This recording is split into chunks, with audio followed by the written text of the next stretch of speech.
channel. Today we're going to do a food hack. Burger steak with mushroom gravy sauce. Plus, ile-level up pa natin, mas pasasarapin pa natin siya.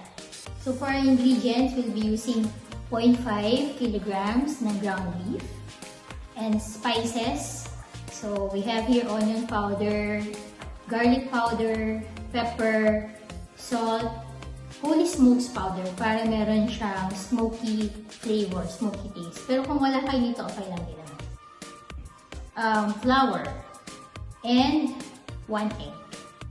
So for the sauce, yung gravy natin, so butter, this is 1/8 cup na butter. Beef broth, for this one, I use 1 cube ng beef and 1.5 cups water. Cooking oil for the mushrooms. Ito, garlic, chopped garlic, and ating mushrooms. Let's start! First, let's start with the burger patty. So, let's mix yung ating ground beef with the spices. Unahin natin sa onion.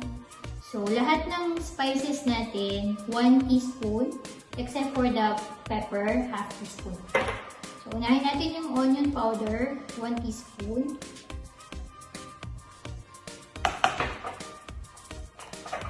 Then, the garlic powder.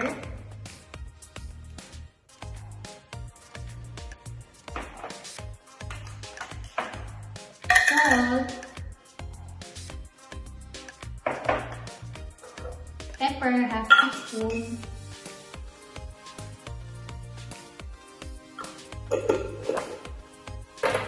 And our holy smokes powder, also 1 teaspoon.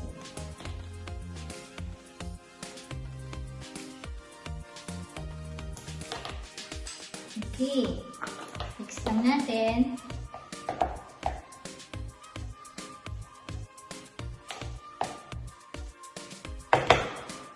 Let's add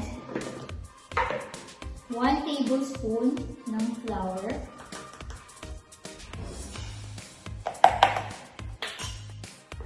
And ang ating pang-bind, 1 egg. So let's just mix together.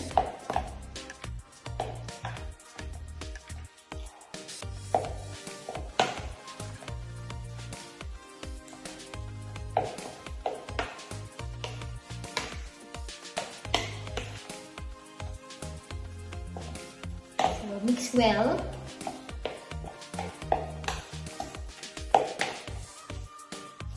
Actually, pwede kayong magdagdag dito ng breadcrumbs. Yung ginagamit sa pandesal.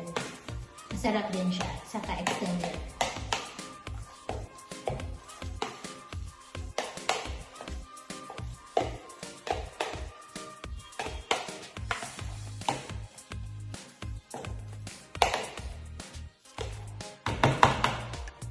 So that's it. Ready na ang ating pang burger patty.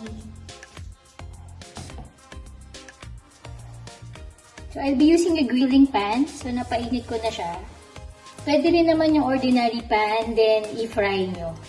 Pero ang gusto ko kasi dito, hindi niya na kailangan ng cooking oil. Saka nakaka-add din siya sa taste. Na hindi siya fried.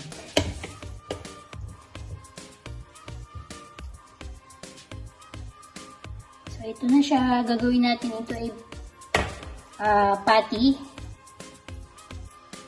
na shape.